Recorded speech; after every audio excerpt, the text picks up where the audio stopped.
Okay, so I'm recording a update video from a little retreat in the mountains. I took some time off with my family the last few days to unplug. I forgot my microphone at home, and I would imagine there's going to be some ambient noise. So, outside of any AI audio cleanup, that's going to be a low resolution aspect to this one. But it's hard to beat the environment.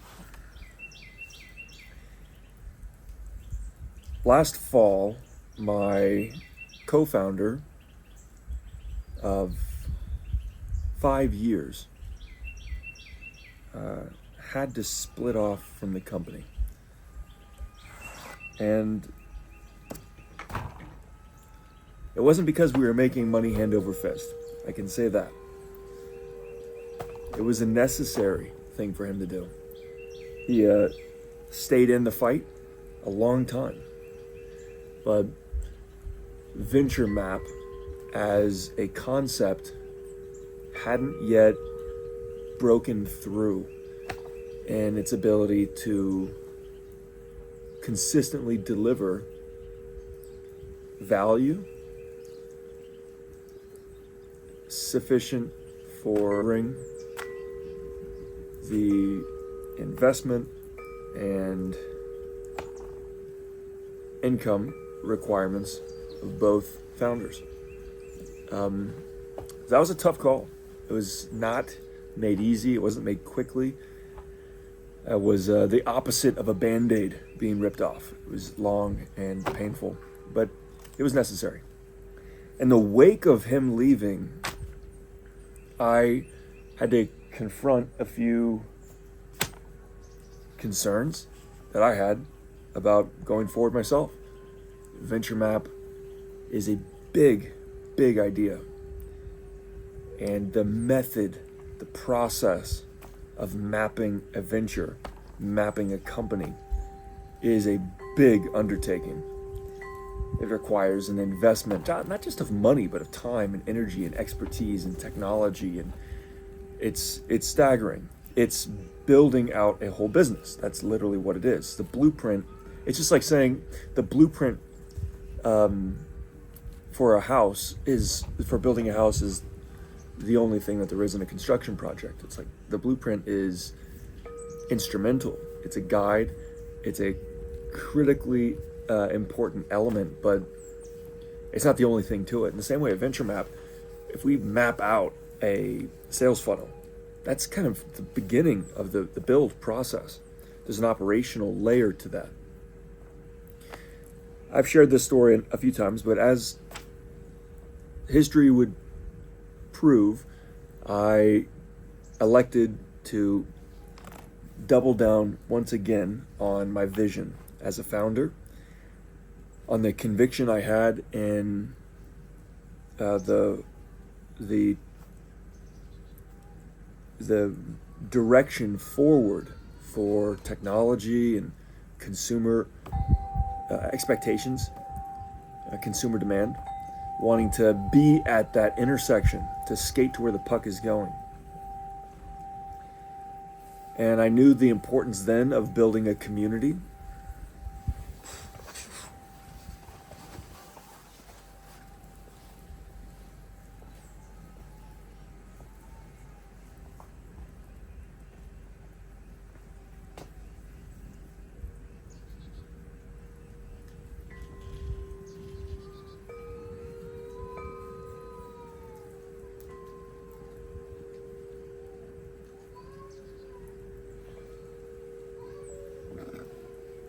I knew the importance of building a community around the product, around the concept that would eventually become a product. As a non-technical founder, as a creative founder, I knew we had significant obstacles to overcome on the technical aspect of Venture Map, to build a platform for self-optimizing enterprises. That's a big undertaking for someone who doesn't know how to code. But I believed then, and I do now, that emerging technology is more powerful than ever. And the promise that it delivers is access to non-technical founders and technical founders alike. It gives access and democratizes the ability to build. And that's exactly what it's done for us.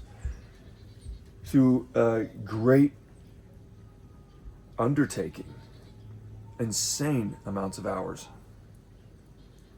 we built venture maps. Getting smoked out here. So if your wood is drenched in snowy water,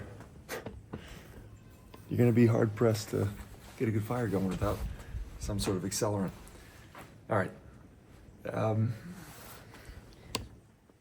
Just gonna get smoked out the whole time we're trying to talk. All right, so we figured out an offer. We basically said the thing that we were charging $4,000 over 3 months for, let's sell it at $100. Let's do it in a week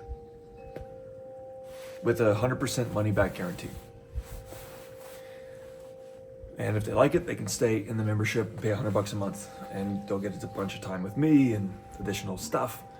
And we'll have an upsell for $1,000 a month that will kind of give them a ramp into, so a bunch of free time and production and all that stuff. And that's basically what we started with, and we upsold a pretty decent amount of people that went through the first like 2 waves of people that went through. We learned a whole lot. And after carpet bombing a dozen venture maps aggressively, I mean, back in those days, those old days a year ago, it took 2 or 3 days non-stop prompting in ChatGPT to produce all the deliverables and rolling that into Gamma and 11 Labs and Miro. It was aggressive.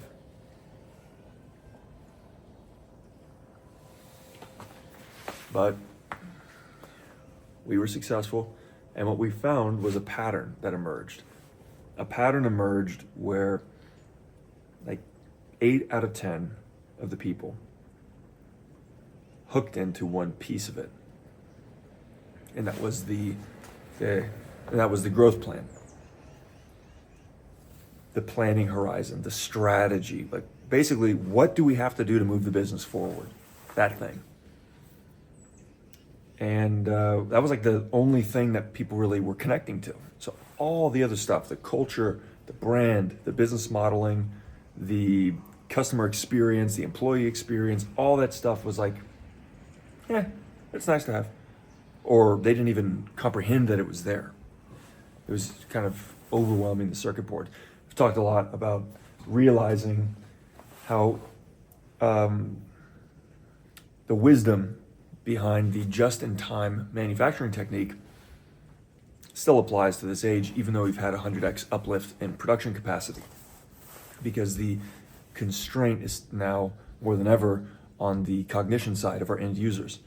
They struggle to take in the information. So we could have months, years of information produced in minutes or days and or hours, minutes or hours, but it doesn't mean that they're actually gonna connect with it. So we consolidated down the scope of work into what is now the strategy execution system. And we delivered it manually over and over and over again. And each time we did it, we found holes, we found friction points, we found redundancies, we found missing pieces, and we just over and over again on repetition fixed it and iterated and revised. The growth plan ended up being the big idea.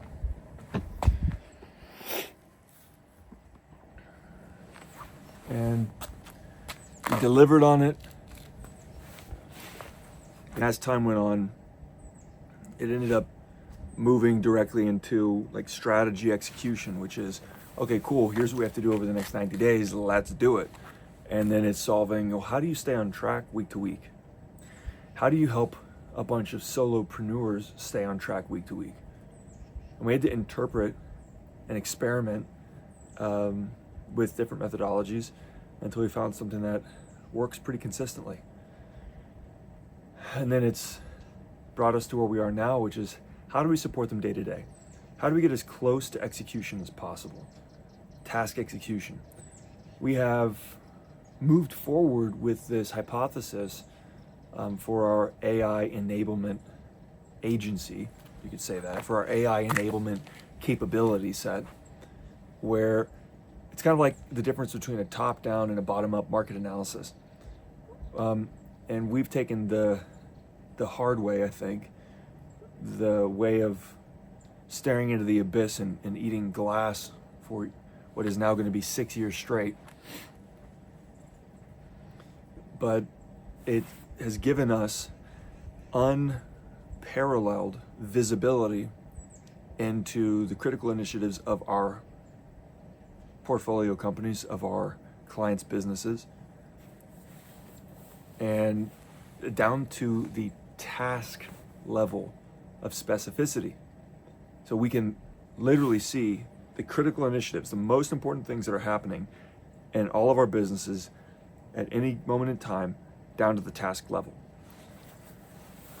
And my hypothesis has been that with that, more patterns will emerge, more awareness of the need, right, and the direction that we can allocate, that we can orient our capability set on the AI enablement side. And that also assumes that emerging technology will continue to do what it's done, which is get better, faster. And we have a pretty significant breakthrough. Right now, our lead magnet is what other people used to pay a lot of money for. It takes 5 minutes for them to create, and it happens automatically. Like, it's a big deal, you know, it's awesome, it's exciting.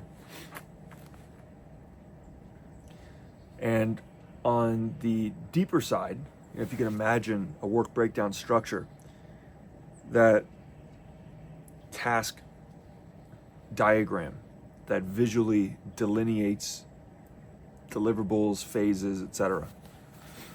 If you can imagine an upside down version of that, underneath of it, a capability map that cross maps, it tethers our capabilities for AI enablement to the highest concentration of need throughout all of the portfolio businesses, all the book of business that we have, all of the critical initiatives that are ongoing quarter to quarter. You can imagine that's like hundreds of work breakdown structure task items.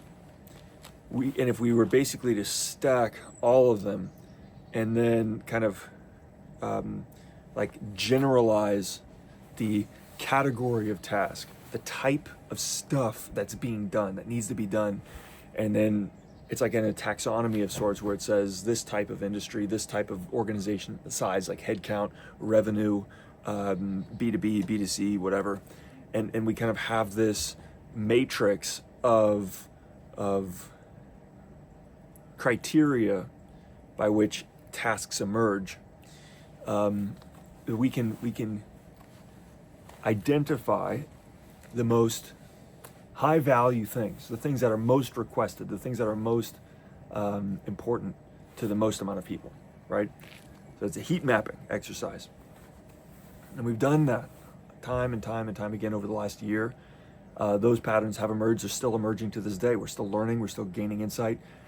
And unsurprisingly, a few things have popped up. One, I have to address the human cognition constraint. It's so important. And that's why we've built Viewport. Viewport is, honestly, it is a blessing. It's a blessing for me as an individual because I'm the one that has to do all of the manual work over the years. So to be at a place now where it's like, boom, done. That's amazing. I'm grateful to the Lord that He's given us the resources and the insights and the ability to deliver this. It's a game changer, and for internally, and I believe it is externally as well. The feedback we've gotten from the early users is really positive, and that's great because a lot of them have been through previous iterations where it was Loom to Video Ask to follow up with you in a week or two once we can fit this into the pipeline.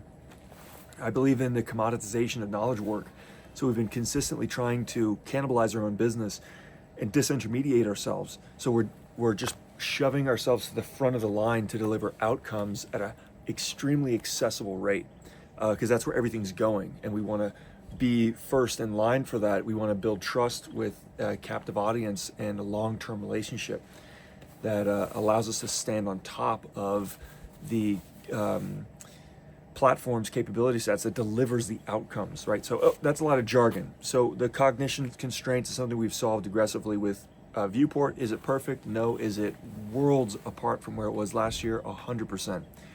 Do we have a roadmap for improvement? Yeah, you bet.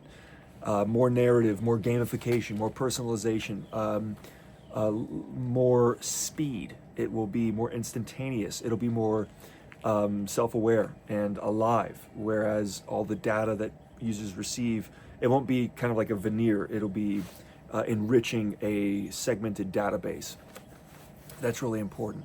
And it'll be self-reinforcing, self-optimizing, and it'll understand current state and users' inputted target state and the deviation between the two, and why that deviation exists relative to the original data set that created the current version, and what would have had to have been inferred from the original data set to have reached the target state as defined by that deviation from the new user input.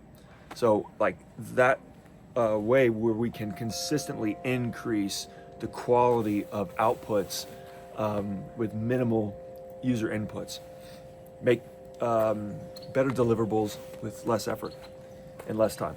That's kind of the name of the game. So that's the Viewport side. Simultaneously, school and a platform that I love. I'm so grateful for. I'm thrilled that we've been on the platform now for well over a year, and getting consistently smoked out by snowy firewood. Here, this smoke is following me.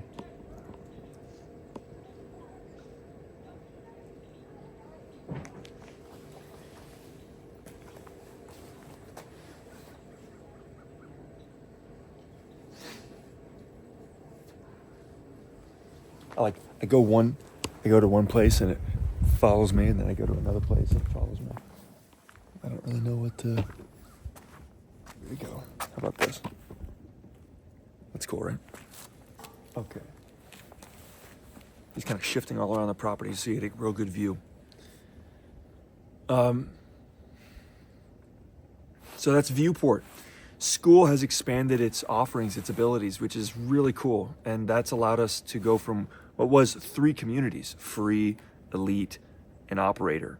Free, $100, $1,000 a month, which is like an early rough platform play. Because my hypothesis was we're going to lock into a problem solution fit. We're going to lock into a value proposition, a problem solution fit, and we're going to deliver it manually over and over and over again until we validate that, and then we're going to incrementally productize it and automate it and delegate it and develop a captive user base that loves what we do, and then we're going to be able to deliver that thing we are providing for them in a fraction of the time for a fraction of the cost and even higher quality, and we'll basically have front-loaded our MRR and our customer base, and that'll allow us to scale from there. We'll deploy the product set, the offering, after we've sort of spent a while validating it manually. And that's where we're at today. At least we're closer than ever before. So we're actually consolidating 3 communities down into one. Really, it was one community split and fragmented across 3 groups, and we're consolidating that down. Venture Map is the group.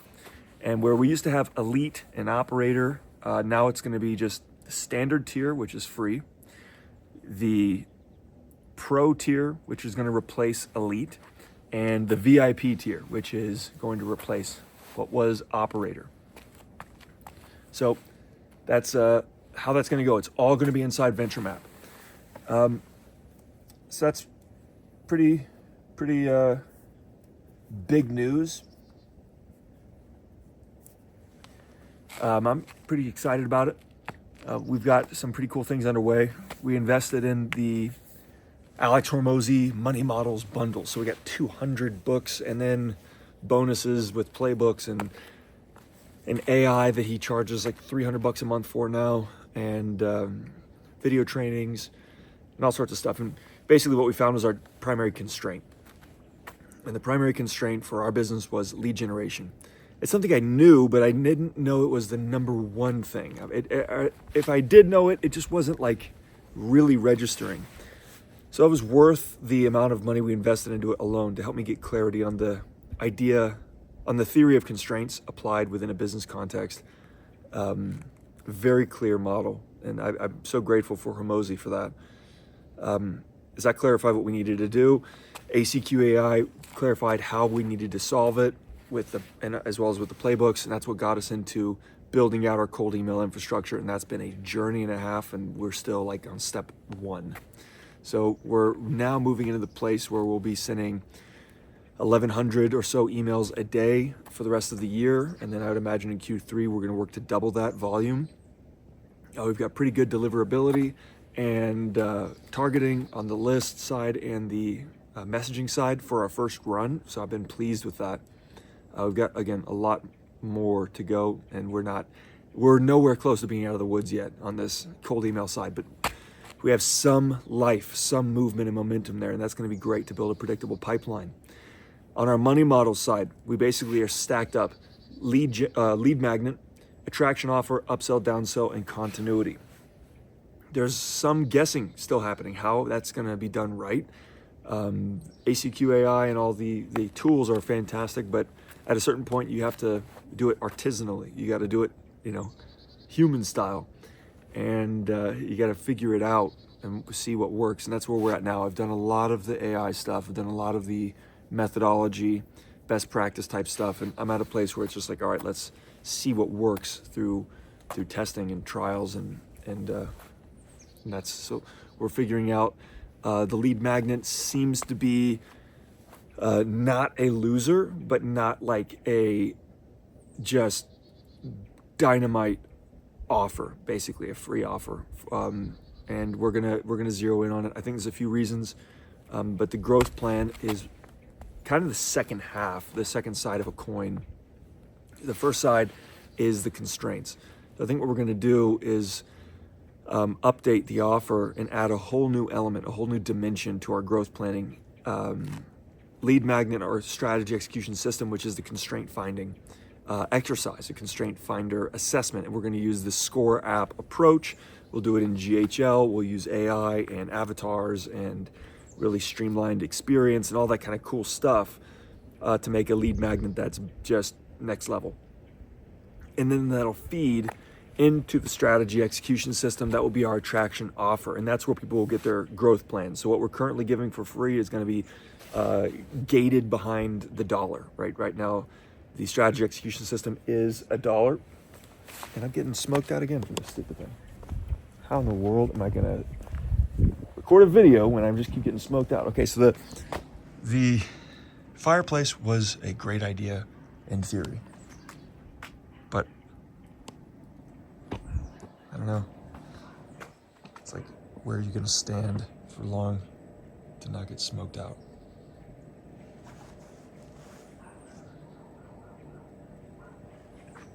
Okay, I guess that's a sign I gotta finish up. I gotta be fast.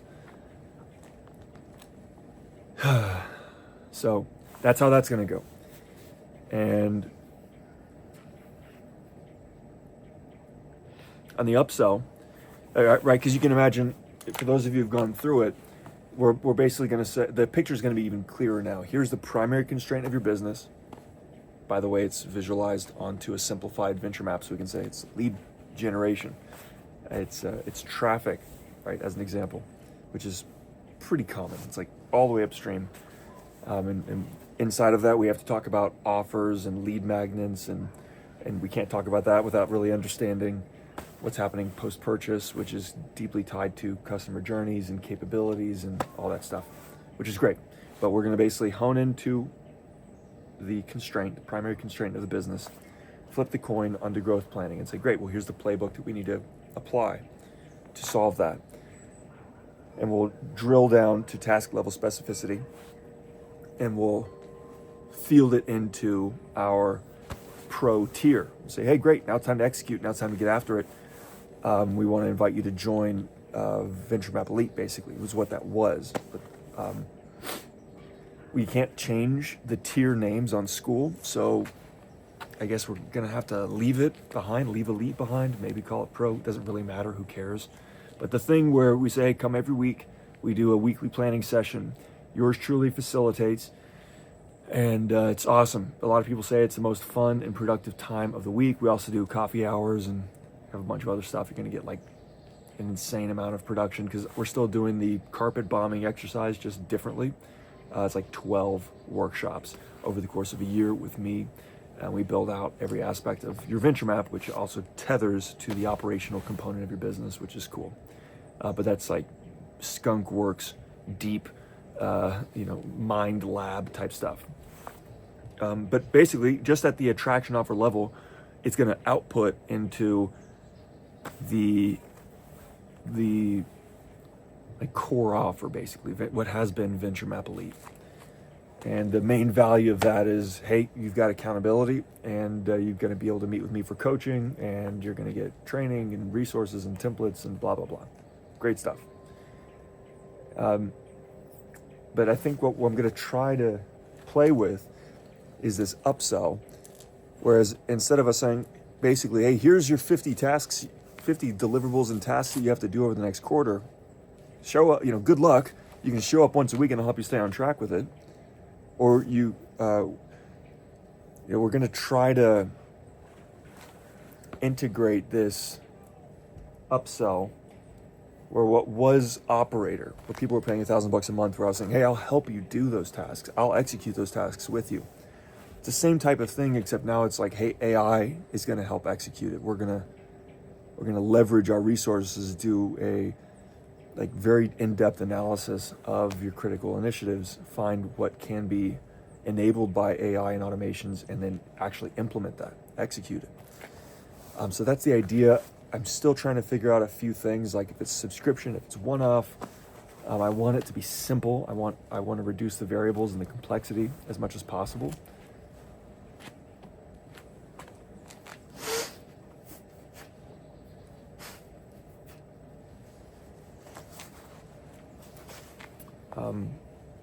So we'll see. We'll see how that ends up landing. But it might just be basically a traction offer, which is like a $1 course module purchase, basically with some done for you production in there. So people get the outcome that they're trying to get. I don't want to just sell a course. I'm trying to sell outcomes. I think that's really where everything's moving. It's like, I don't want to pay you money just to tell me how much I have to work, right? I don't like that. I know other people don't either. And we'll probably just upsell directly into VIP, downsell. Yeah, so something like that. So that's kind of how that's going to go. Obviously, I'm working it out live. We're pretty much zeroed in on what needs to happen with the lead magnet and the attraction offer. And then I'm going to be experimenting heavily in the next couple of months as we get all this new throughput from our pipeline. And we'll see what happens, right? We'll let the market decide. Now, on the other flip side, strategy's cool. Strategy execution is cool. Project planning and accountability and individual performance and productivity and all that stuff is cool. That's kind of what Venture Map has become. And I'm all right with that. And it's allowed, there's been a branch off, because another thing we've been doing a lot of is content. I help a lot of my clients with media, and my background outside of the Marine Corps is an artist, as a creative. Before I was ever a business architect and a service designer and a experience mapper and all of that type of like rigid templatized stuff. I was an artist, and I still am. So my wife and I have contemplated what a rebrand looks like. All right.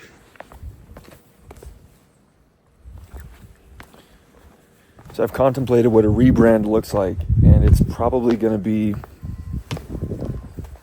an agency. I've never moved around as much in a video as I have today. All right, how's this?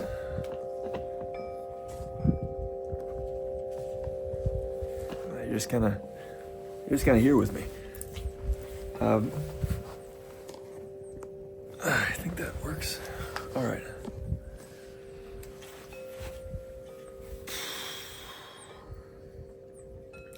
So the split off of that is basically another aspect of our business. And I'm going to formalize that here very soon. It's our media practice. It's our media arm. And we have a breakthrough on that front that is one of the most, if not the most exciting thing I've ever done in my whole career. It's the coolest thing. And internally we call it the media machine. And it's going to allow our clients and us the ability to get leverage over their content marketing efforts. So there's going to be a whole rebrand inside of what was the VentureMap Elite community. That whole group has actually been consolidated down pretty heavily. And those last few kind of members, the hardcore, true members, are going to be grandfathered in. But the whole thing is going to be shifted to be focused on AI enablement specifically. And the showcase, what we'll start with, is content marketing. So that's pretty cool. It's pretty cool stuff. And it'll have its own money model. And I'm thinking that it'll be integrated in some capacity with VentureMap. Maybe it's, another by VentureMap. Maybe it's completely different. It's not exactly important in the early stages, but it will be a different line of the business. And eventually I would imagine it stands on its own 2 feet. And to be honest, I think this is going to far overshadow any of the traction we've seen in VentureMap proper. It's much easier to sell, hey, I'll do all of your content for you.